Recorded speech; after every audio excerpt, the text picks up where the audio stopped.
Olá amigos, será apresentado agora o sensor de fluxo. A equipe é composta por mim, Jadir Júnior, Alexandre Ribeiro, Fabrício Barroso e Hamilton de Almeida.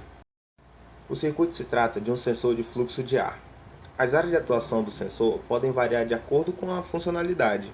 Eles podem medir o fluxo quantitativamente ou podem apenas verificar se há fluxo ou não. Os sensores de fluxo podem atuar geralmente em contadores de água em residências ou indústrias, tubulações de ar para escapamento de máquinas, medir a quantidade de fluxo em um encanamento ou controlar a intensidade de fluxo em uma máquina e etc. O elemento sensor é constituído a partir da interação de um campo magnético com a rotação de uma bobina. O sensor funciona da seguinte maneira: o fluxo de ar passa pelas palhetas do rotor, que fazem com que o mesmo gire seu eixo.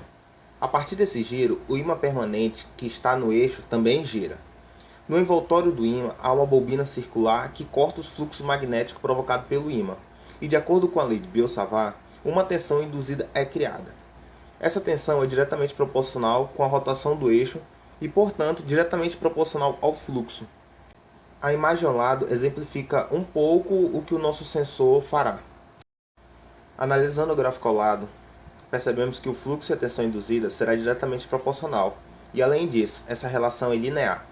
Nesse gráfico, a FEM verde e o fluxo azul têm uma leve diferença de fase, porém eles obedecem à mesma lei eletromagnética em função do tempo.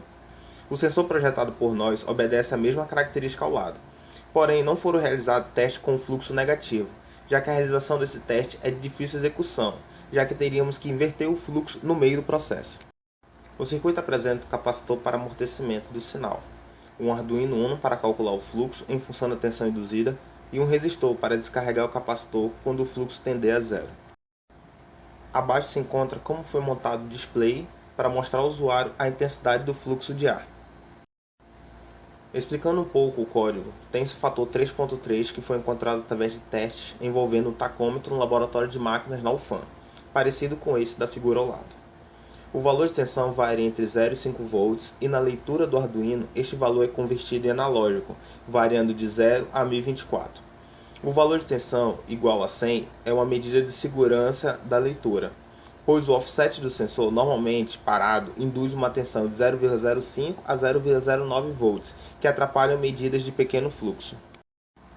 Funcionamento do sensor testado com um secador de cabelo.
Como visto no vídeo, o sensor possui alta performance quando os valores de fluxo são constantes, e tem rendimento ruim quando o fluxo varia muito, já que a leitura de atualização é de 2 em 2 segundos, e existe um leve delay que atrapalha as leituras e modificações bruscas de fluxo. Uma vantagem é o preço, que será discutido a seguir. Uma desvantagem é com relação ao fluxo inicial, já que ele deve ser suficiente para quebrar a inércia do rotor. Porém, quando quebrada, o sensor é capaz de medir fluxos pequenos constantes e fluxos grandes, constantes ou não. Todavia, possui maior precisão se for constante.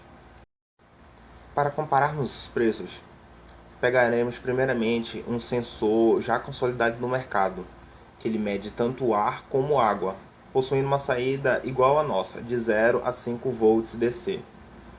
Esse sensor custa em média de R$ 2.325, e possui uma alta exatidão para líquidos com saída analógica e é disponível com ou sem display. E a construção de material dele pode ser de PPS ou de latão. Outro sensor para comparação, este mais barato de R$ 184,90, é um sensor de fluxo da Maré e Maré Weekend 2.4 com 20 válvulas e 5 pinos. Esse sensor ele mede fluxo de ar em um carro e possui as mesmas características que o nosso. O preço do nosso sensor se resume a poucos componentes. Basicamente eles são um capacitor, um resistor de 2,2 kΩ, um Arduino Uno, que simplesmente é feito para o cálculo, então pode ser substituído por um Atmel ou por um Arduino mais barato, LCD para mostrar ao usuário a resposta, jumpers para contato, e somando todos os preços, o Arduino com certeza que ocupa a maior parcela, seguido do LCD em relação aos preços. Chegamos ao final da apresentação e gostaria de agradecer a todos que assistiram este vídeo até o final e desejar um obrigado.